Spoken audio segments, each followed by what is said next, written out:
నమస్కారం. వనవానికి స్వాగతం. ఈరోజు వార్తలలోని ముఖ్యాంశాలు. పర్యావరణం, పచ్చదనం, సమాజం అభ్యున్నతికి దోహదపడతాయని ఆలోచించే వ్యక్తులు ఇంకా ఈ సమాజంలో ఉన్నారని తెలిస్తే అందరూ ఆనందపడతారు.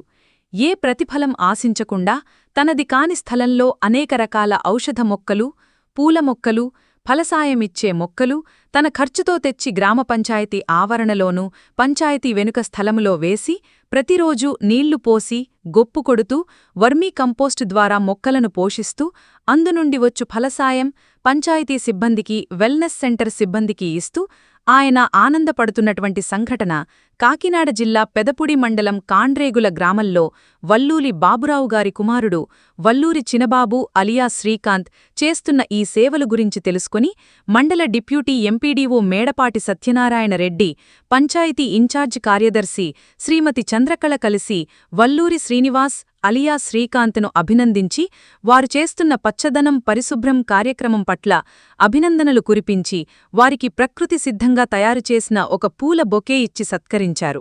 వారి సేవలు విస్తృతపరిచి సమాజానికి ఒక మార్గదర్శకత్వం వహించాలని డిప్యూటీ ఎంపీడీఓ మేడపాటి సత్యనారాయణ రెడ్డి మారిని కోరుతో వారికి ఇంకా అవసరమైన మొక్కలు కొని ఇవ్వడానికి నిర్ణయించారు. మీరు ఇంత సేవ చేసి గ్రామ పంచాయతీకి సంబంధించిన స్థలంలోనూ ఇన్ని మొక్కలు, ఔషధ మొక్కలతో పాటు ఫలసాయిచ్చే మొక్కలు మీ సొంత ఖర్చుతోటి నాటి ప్రొద్దుటే వాటి బాగోగులు చూస్తున్నారు. మిమ్మల్ని మేము ప్రకృతి సిద్ధంగానే అభినందించాలని కార్యదర్శి చంద్రలేఖ గారు, ఈ ఓపెద్దగా నేను మీకు ఈ పూల గుర్తిచ్చి మీకు అభినందనలు తెలియజేస్తున్నాను సార్. మీలాంటి వ్యక్తులు ఊరికి ఒక ఇద్దరు ఉంటే ఊర్లన్నీ కూడా బాగుపడిపోతాయి sir. Thank you very much sir. తప్పనిసరిగా చేస్తాం సార్. Thank you sir.